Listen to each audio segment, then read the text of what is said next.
wariye maxamed awees muudey boqorka bartamaha oo dhawaan dowladda Soomaaliya ay ku guuleysatay in laga soo daayo xabsi ku yaala dalka Itoobiya halkaas oo muddo ku xirnaa ayaa maanta xaalad caafimaad loogu qaaday dalka Turkiga waxaana garoonka diyaaradaha ee Aadan Cabdulle Cismaan si hayaha wasiirka wasaaradda warfaafinta dhaqanka iyo dalxiiska xukuumadda Soomaaliya ahna wasiir ku-xigeenka wasaaradda warfaafinta mudane Cabdiraxmaan Iidaan Yoonis ugu horreyn wariye maxamed awees muudey oo warbaahinta qaranka la hadlay ayaa u mahad celiyay dowladda Soomaaliya oo suuragelisay in loo helo daryeel caafimaad oo dibadda ah runtii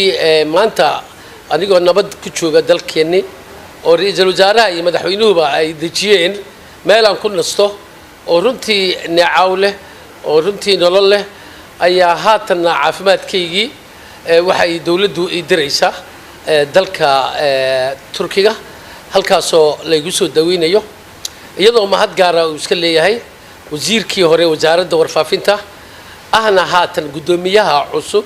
ee gobolka Banaadir mudane Cabdiraxmaan Iidaan Yoonis si hayaha xilka wasiirka wasaaradda warfaafinta dhaqanka iyo dalxiiska xukuumadda Soomaaliya ahna wasiir ku-xigeenka wasaaradda warfaafinta oo ku sagootiyay boqorka bartamaha garoonka Aadan Cabdulle magaalada Muqdisho ayaa sheegay in ay dowladda Soomaaliya ka warhayd doonto xaaladiisa caafimaad inta uu ku sugan yahay dalkaasi Turkiga dadaal dheer kadib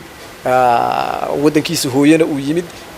maantana mar labaad lagu guuleystay in dalka Turkiga loo diro oo caafimaad ahaan loogu diro ayaa waxay tahay guul weyn oo u soo hooyatay ummadda Soomaaliyeed iyo bahda saxaafadda Soomaaliyeed